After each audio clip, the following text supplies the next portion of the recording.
Guys अस्सलाम वालेकुम, मैं मोहम्मद कमर। आप देख रहे हैं मेरा यूट्यूब चैनल मार्क 11।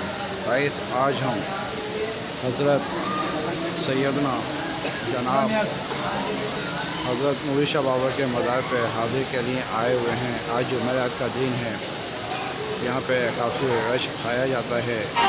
आपको बहुत अच्छे बुजुर्ग हैं। आपको जिन्नात वाले बाबा के नाम से याद किया जाता है।